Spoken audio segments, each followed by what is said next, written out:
Hello and welcome to an overview of the course Foundations of Online Learning, Building Effective Practices.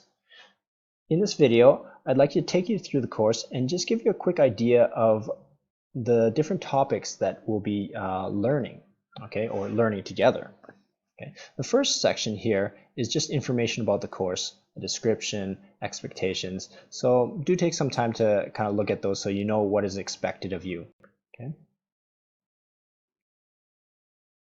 Now, in this section here, pre-course, the course officially starts on September 8th, but we'll be opening up the course a few days earlier just so you can get in there and kind of get warmed up, kind of get a feeling for the course, okay? And the warm-up task is kind of like the very first day of lesson where you kind of get to know your students, break the ice, kind of build that social environment, okay? Except for in this task, we're actually going to be doing it online together.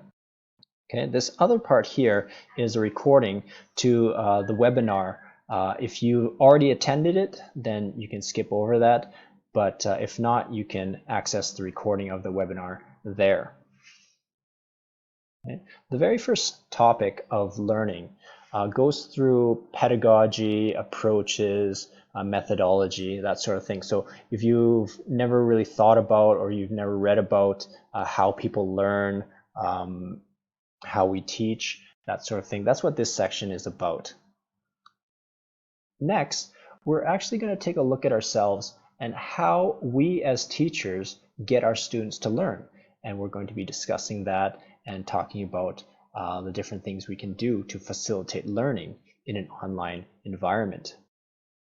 The third section talks about best practices, and here we're going to be taking a look at best practices and kind of really personalizing them, making them important to yourself, okay? And here we have another activity which gives people a chance to collaborate together, so some collaborative learning. The next section, rethinking assessment. Now, this is kind of a hot topic. Many people have expressed concern about how we're to assess our students. So we've made a section to discuss that and reflect and kind of share ideas. Okay, and last, dun dun dun, we have the final exam. Okay, you can see from the smiley face, this is not really a final exam. There's no grades given, but it kind of is kind of like a conclusion to the course, kind of like how in your class after the course there is a final part. There is no grade, but you do have to do these activities to consider the course as complete. Okay, so I hope to see you in the course, and I look forward to sharing ideas with you.